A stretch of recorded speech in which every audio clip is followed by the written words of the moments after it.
So hello guys, इस video में बात करेंगे हम यूपीएस के बीटेक सीएससी कोर्स के बारे में कि क्या उसका एलिजिबिलिटी क्राइटेरिया, कैसी उसकी मतलब जो रैंकिंग है यूपीएस की क्या रैंकिंग है और उसका सिलेक्शन क्राइटेरिया क्या है और आप इसमें डायरेक्ट एडमिशन कैसे ले सकते हो।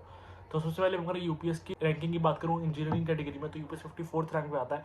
और अगर मैं यूपीएस की ओवरऑल रैंकिंग की बात करूँ यूनिवर्सिटीज़ के अकॉर्डिंग तो यूपीएस 52nd रैंक पे आता है। अब बात करें तो एलिजिबिलिटी क्राइटेरिया की, तो जो यूपीएस में एडमिशन लेने का एलिजिबिलिटी क्राइटेरिया जिससे आपका एडमिशन प्रोसेस शुरू हो सकता है तो वो है आपके मिनिमम 50% मार्क्स होने चाहिए आपके 10th क्लास में और 12th क्लास में, दोनों क्लासेस में आपके मिनिमम 50% मार्क्स होने चाहिए तो ही आपका जो एडमिशन प्रोसेस शुरू होगा। प्लस आपके मिनिमम 50% जो आपने 12th में फिजिक्स केमिस्ट्री और मैथ्स होगा उनमें भी आपके मिनिमम 50% मार्क्स होने ही चाहिए। अगर आपको लगता है कि मेरे 49.9% आए हैं या फिर 49.99% आए तो मेरा जो एडमिशन प्रोसेस शुरू हो जाएगा, तो नहीं, आपका नहीं होगा। एलिजिबिलिटी क्राइटेरिया मिनिमम 50% ही है, आपके 50% या उससे ज़्यादा ही होनी चाहिए तो ही आपका जो एडमिशन प्रोसेस है वो शुरू होगा। तो बात कर लेते हैं सिलेक्शन क्राइटेरिया की। तो जो आपका सिलेक्शन है वो हो सकता है आपके यूपीएस ईएटी एग्जाम, जो यूपीएस का अपना एंट्रेंस एग्जाम है उसके बेसिस पे आपका सिलेक्शन हो सकता है, या फिर आपने अगर जेई दिया है तो उसके वजह से आपका सिलेक्शन हो सकता है। अगर आपने एसएटी का एग्जाम दिया उसके वजह से आपका सिलेक्शन हो सकता है। फिर अगर आपके बोर्ड्स के मार्क्स 80% से ज़्यादा है तो भी आपका सिलेक्शन हो सकता है, या फिर अगर आपने सीयूटी एग्जाम दिया है तो भी आपका सिलेक्शन उसके बेसिस पे हो सकता है। तो अब बात कर लेते हैं जैसे सिलेक्शन कैसे होगा। जेई का एग्जाम अगर आपने दिया है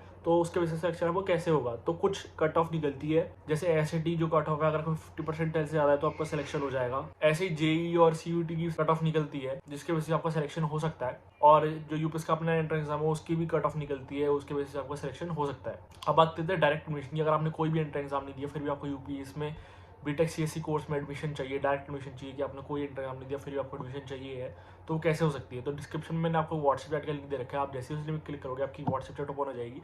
आप उनसे पूछ सकते हो क्या क्या पूरा प्रोसेस है डायरेक्ट एडमिशन का, वो आपको प्रॉपरली पूरा प्रोसेस गाइड कर देंगे और आपके डायरेक्ट एडमिशन करवा देंगे। अगर आपको चैट नहीं करी तो आप उसी व्हाट्सएप वाले नंबर पे, व्हाट्सएप चैट वाले नंबर पे आप कॉल कर सकते हो, उनसे पूछ सकते हो क्या क्या पूरा प्रोसेस है, वो तब भी आपको प्रॉपरली पूरा प्रोसेस समझा देंगे।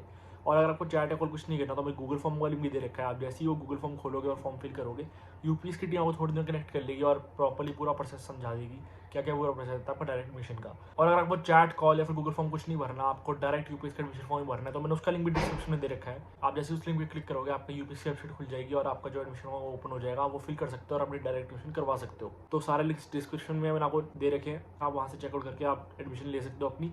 और मैं नेक्स्ट वीडियो बनाऊंगा बीटेक सीएससी की जिसमें मैं प्लेसमेंट्स और फीस बताऊंगा, और फिर एक वीडियो बनाऊंगा जिसमें मैं आपको यूपीएस की जो बीटेक सीएससी की जो कोर्स की रियलिटी है ना, मैं वो आपको एक बार बताऊंगा प्रॉपर्ली, क्योंकि मैं खुद यूपीएस का स्टूडेंट हूँ तो मेरे को पता है बहुत चीज़ें जो कि आपको यूट्यूब या और कहीं नहीं मिलेगी। तो वो मैं डालूंगा वीडियो जल्दी और आप वो वीडियो ज़रूर देखना, आपको बहुत कुछ पता लगेगा कि यूपीएस में क्या क्या कैसे चलता है।